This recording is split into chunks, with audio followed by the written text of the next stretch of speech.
que diante de tantas demandas, a gente acabe enfraquecendo, tanto espiritualmente quanto fisicamente, perdendo o prumo, às vezes ficando até mesmo desesperada.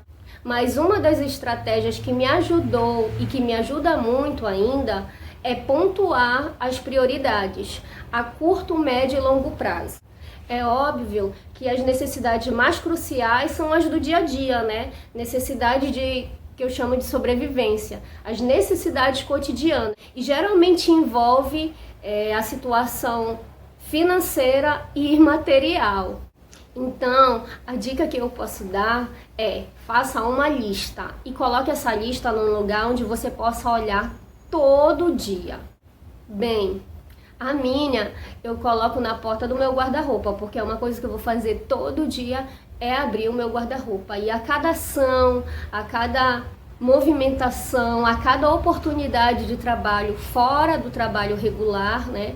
A economia que eu faço, eu vou separando por categorias de necessidade. Então, se eu coloco uma distinta economia pequena no item de necessidade mais básica, né, mais cotidiana, uma economia futura que eu faça maior, eu já coloco para aquela necessidade que eu apontei como prioridade a longo prazo. Porque vai ser mais difícil de guardar, então as demandas maiores eu coloco para esse lugar. Eu lembro que eu guardava minhas economias em envelopes de conta, envelopes de depósito de banco. Inicialmente, eu tinha um cofrinho de colônia que camelô passava na rua para vender, né? E eu peguei certa vez uma venda e passei a economizar nesse cofrinho. Eu colocava moedas de 1 centavo, de 5 centavos, de 10 centavos, de 50. Dificilmente eu colocava moedas de R$1. Mas depois que eu comecei a trabalhar, depois que eu me formei, que as oportunidades, poucas ainda, foram surgindo, eu fui fazendo uma economia de 5, de 10. E aí, o engraçado é que eu colocava nos envelopes, por exemplo, viagem para São Paulo, pagamento das roupas da dança, ou então pagamento da competição, da FEPAC, outra coisa. Eu não lembro mais a ordem direito, por exemplo, mas as primeiras coisas que eu consegui comprar foi a televisão, né, que eu comprei numa loja aqui, Americanas, no centro de Belém, vim carregando a televisão no ônibus, né? Minha mãe quando eu cheguei, minha mãe admirada: menina, como tu vieste com essa televisão? Não tinha essa história de táxi, de Uber, porque não dava para pagar. Outra coisa que foi assim bastante significativo para mim a partir desse processo de economia, quando eu não tinha salário, foi a compra do meu ventilador, porque eu já estava com meu filho precisava de um ventilador, e meu esposo também suava muito no quartinho que eu morava com a minha mãe. Outra coisa, o meu computador, o meu primeiro computador eu parcelei de 12 vezes e eu fui conseguindo pagar dessa forma, administrando em prioridades a curto, médio e longo prazo. Outra coisa que eu gostaria de partilhar com vocês, que é bastante significativo para mim, que eu digo que foi o meu grito de liberdade, foi quando eu comprei a minha máquina de lavar centrífuga. Por quê? Porque eu sempre trabalhei praticamente de domingo a domingo. Então, assim, em geral, eu sempre trabalhei a semana inteira, durante muito tempo da minha vida. Mas a dança e a capoeira sempre se alojavam, especialmente de sexta a domingo. E aí eu ia me revezando entre participações de apresentações, né, da dança, e participações de apresentação ou competições na capoeira. E aí era muito difícil lavar roupa, muito difícil. E com criança pequena eu passei muita dificuldade, muito cansaço, né? Por isso que às vezes bate desespero e bate desânimo na mãe, né? Na mulher que é mãe.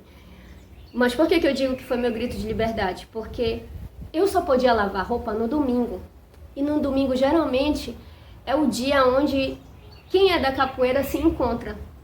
E aí, o que acontecia? Eu varava a madrugada de sábado para domingo lavando meu abadá, lavando roupas minhas da semana que eu ia usar para trabalhar, para ir para dança, para fazer as coisas, e a roupa também do meu filho que eu tinha que lavar diariamente, né? Então lavava sempre de madrugada, porque outra coisa que eu consegui fazer foi resolver o lance da água em casa, porque Icoraci sempre teve dificuldade durante muitos anos, né? Hoje está melhor, sempre teve essa dificuldade da água.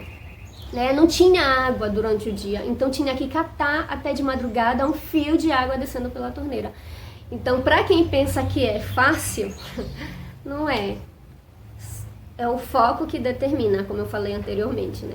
Então, essa sua organização de colocar quais são suas prioridades a curto, médio e longo prazo, dá super certo. A curto são as coisas que você vai fazer no dia a dia. A médio são coisas que você consegue, né, em pouco tempo. Então, por exemplo, uma calça, ok, para você trabalhar, um sapato, ok, dá para você conseguir. Agora, por exemplo, um computador, né, uma máquina de lavar, colocar uma porta, comprar a porta e colocar o serviço da porta nessa casa, isso, né, em geral, ao menos para mim, é algo a ser realizado a longo prazo, porque não dá para resolver assim do nada, não dá para resolver assim imediatamente. Mas diante disso, dessa coisa de organização de listas, algo que eu vejo ser crucial nessa coisa de anotar, de organizar as coisas para a sua vida, para a sua qualidade de vida, ela deve ser seguida, ela é essencial, porque todo dia tem imprevistos na vida do pobre trabalhador. Então, sendo mulher ainda, as demandas são mais árduas, porque se antes eu lavava as minhas roupas, quando meu filho nasceu, ficou ainda pior, porque além das minhas eu tinha que cuidar das coisas dele. Então, o trabalho é muito desgastante, mas dá uma sensação de felicidade, de missão cumprida, quando você consegue ticar um item da sua lista. E ainda sendo o item da lista a longo prazo, é ainda melhor. Então você vai conseguindo ter uma visão do seu poder de organização no seu dia a dia e a longo prazo, não sendo, né, uma vida inteira. Outra coisa que eu passei batida, mas que eu acredito que é importante dizer, é com relação ao corpo da mulher grávida. A gente varia muito de humor, em geral a partir dos 7 meses, que foi meu caso, a gente começa a inchar, nós sentimos muito desconforto, especialmente na região lombar, e para mim que sempre andei de ônibus, era terrível, porque esse lance de prioridade para idosos, pessoas com deficiência e mulheres grávidas, isso é balela, gente. Infelizmente, a nossa educação, na realidade aqui do paraense, essa etiqueta, essa conscientização, essa ética não rola. Você tem que se articular e desenvolver estratégias para que você não pire, não desmorone, não deixe de acreditar nos seus sonhos e que você, ainda por cima, consiga estar bem. Então, quando eu falei no vídeo parte 3, quando eu saía da dança, chegava no Augusto Montenegro, corria para casa, me jogava uma água e ia por cursinho, nesse tempo eu desenvolvi a técnica de dormir em pé. Para quem assistiu o vídeo, dá boas risadas, né? Porque pensa que isso é história para boi dormir, mas só sabe quem viu. E quem tá ouvindo esse vídeo agora, porque eu estou falando para vocês, porque é algo que me marcou. E como eu digo, nesse período, como a minha inteligência corporal já estava ok, né? Porque eu entrava no ônibus, encontrava um lugar, me ajustava e dormia acordando somente 2 paradas antes de onde eu descia, né? É claro que várias vezes eu passei da parada porque eu estava detonada, né? Porque minha rotina sempre cansativa, mas enfim, quando eu estava grávida, como era que eu fazia? Eu entrava no ônibus e aí eu ia destensionar a minha lombar, eu alongava as minhas costas, me aplumava numa posição confortável para minha lombar, tentando relaxar minhas pernas também. que a essa altura já estavam inchadas. Só que aí, quando eu chegava em casa, a primeira coisa que eu fazia era justamente me deitar no chão, fazer o exercício de respiração para alongar a minha coluna, para distensionar a minha musculatura paravertebral, com os meus pés a 90 graus, e aí 10 minutos era o suficiente para me reestruturar e eu conseguir fazer as coisas que eu precisava fazer. Inclusive, quando acontecia de eu ir para o trabalho pela manhã, retornar em casa para almoçar e já estar cansada, já estar inchada, já estar com dor na lombar, eu fazia esse exercício respiratório, alongando, descompensando a coluna vertebral na região lombar, né? E também melhorando a circulação das minhas pernas. Com 10 minutos depois eu já era outra. E eu conseguia dormir, né? Fazer 3 respirações profundas, né? Claro, uma respiração mais profunda que a outra, obedecendo uma gradação. E aí eu conseguia relaxar, dormir esses 10 minutos. Não, às vezes, inicialmente eu colocava no cronômetro, colocava no celular, mas depois ficou no automático. Porque o nosso corpo, ele é muito inteligente. Então, se você buscar se organizar, atentar para a inteligência do seu corpo, você consegue. E associar o exercício físico para a sua situação é maravilhoso. Então, mulheres grávidas, não se anulem. Continuem trabalhando, continuem estudando, peçam ajuda, mas se não rolar, acreditem e sigam em frente. Porque se você não parar, ninguém irá lhe parar. Fazendo uma outra síntese aqui, caso você trabalhe demais, esteja grávida, não pense que o exercício físico vai lhe cansar mais. Eleja, busque ajuda, faça o exercício para relaxar o seu corpo, para descompensar as suas dores, para justamente você se realinhar, se reestruturar, se reenergizar e melhorar a sua qualidade de vida, mantendo o seu foco. Bom, só para deixar evidente aqui, em nenhum momento eu pensei numa ordem de significância. Não é isso. Essas estratégias que eu estou pontuando aqui são estratégias ditas assim aleatórias, em ordem, né? Eu coloquei primeira, segunda, terceira, mas só para ter ideia da importância de cada uma, dentro do contexto de cada uma. Mas na realidade, o que eu quero dizer é que foram sacadas que eu tive, que eu desenvolvi, só para me manter no meu caminho, focada nos meus objetivos para alcançar as minhas metas, que são muitas eu já alcancei, mas eu tenho outras, né? Até porque uma desencadeia em outra ou outras, dependendo do seu estágio de vida e do seu contexto de vida. Mais uma coisa que eu preciso falar, que eu não pontuei no vídeo anterior. Uma das coisas que eu sempre ensino para os meus alunos é o seguinte, que para conseguir alcançar os seus objetivos, desde que seu trabalho seja honesto, sempre você vai, de alguma forma, conseguir alcançar, ainda que você não tenha ajuda. Então, como sempre a dificuldade do pobre é dinheiro, uma das estratégias que eu sempre uso é catar latinha. Isso, é catar latinha de alumínio. A gente cata, a gente lava, a gente amassa, a gente reserva e vende. O preço é pequeno? É pouco? É.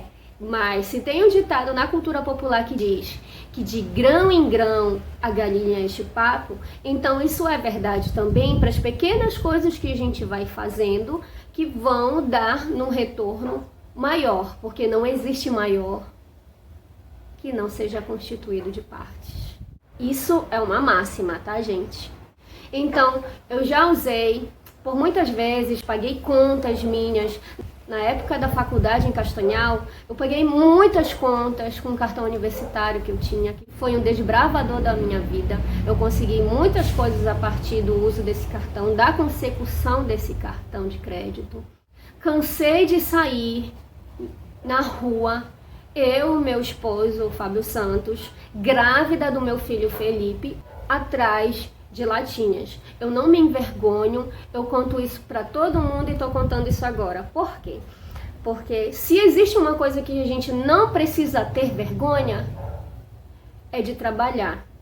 É de buscar os seus objetivos honestamente. Então eu ia nas frentes de festa, da Quarta Rua, do Sesc Senat, andava pelas ruas de Coraci, catando lata. Isso foi um momento de muito fortalecimento na minha relação e também dos sonhos que a gente tinha. E até hoje, no meu projeto social, eu trago também essa mensagem que os meninos têm vergonha hoje em dia. Ah, porque tem vergonha. A juventude hoje tem vergonha de trabalhar, né? Então, muitas das vezes, essa falta de atitude, essa vergonha, te faz fazer coisas muito erradas, que nesse sentido, aí sim, você deve ter vergonha de fazer coisas erradas, de mentir, de roubar, de matar. Então, essa mensagem é uma percepção, uma visão minha, mas que eu gostaria de compartilhar com todos vocês, porque educação e trabalho deve ser compartilhado a partir de uma ótica humana. E não existe humanidade se você não se importar com o outro. Mas depois disso, eu também inventei de catar frascos de desodorante. Drasticamente, você não vai ficar milionário com isso, mas se você tiver uma organização, tiver a sua fonte de renda e conseguir fazer essa coleta em prol de um objetivo a médio prazo, como por exemplo, eu fiz a catação de latinhas de alumínio e frascos de alumínio também, né, frascos de desodorante com os meus colegas, e consegui pagar uma parte da dívida que foi referente ao evento realizado com os meus alunos da capoeira, né? Então, uma das formas foi essa, conseguir catar latinhas para ajudar no dinheiro a ser pago das camisas. Isso foi algo realizado num decorrer de um período, né, com muita cobrança minha, porque os meninos têm vergonha, mas, como eu já disse anteriormente, né, então... Bom, gente, existem várias outras estratégias que eu me utilizo cotidianamente, organizacionalmente e artisticamente para desenvolver as coisas que eu faço. O que eu quero deixar explícito aqui é que ninguém chega a lugar nenhum do nada. E que esse algum lugar que essa pessoa chegou precisou de várias ajudas, de vários entrelaços, de várias abdicações, de várias até mesmo frustrações, momentos de desespero, porque isso faz parte da vida humana. Então, ninguém é feliz todo dia, assim como ninguém é mal-humorado todo dia, assim como nem tudo dá errado todo dia, ou até mesmo dá certo todo dia. Então a gente tem que viver, acredito eu, buscando esse equilíbrio eterno entre satisfação e frustração. Então, para que isso não ocorra, não se envergonhe de quem você é, jamais. Não se auto-sufoque com o seu problema. O seu problema pode ser o problema de muitas outras pessoas, que inclusive pode inspirar essas mesmas pessoas a buscarem uma solução. É bem verdade que por muitas vezes eu tenho dificuldade de pedir ajuda.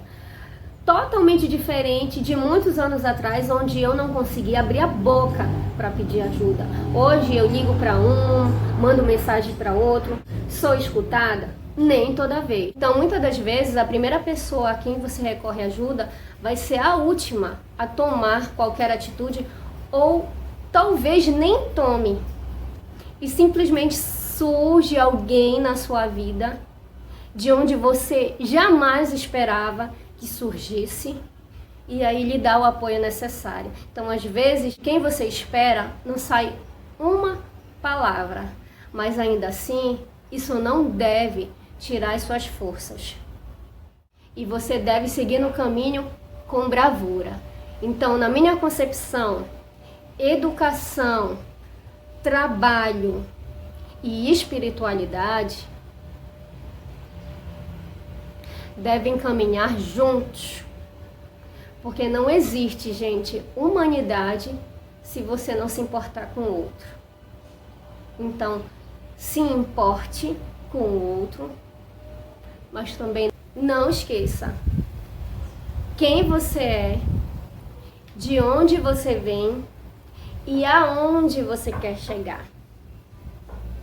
Então, desde já, a todos que viram esse vídeo até aqui, sinceramente, o meu muito obrigada. Axé.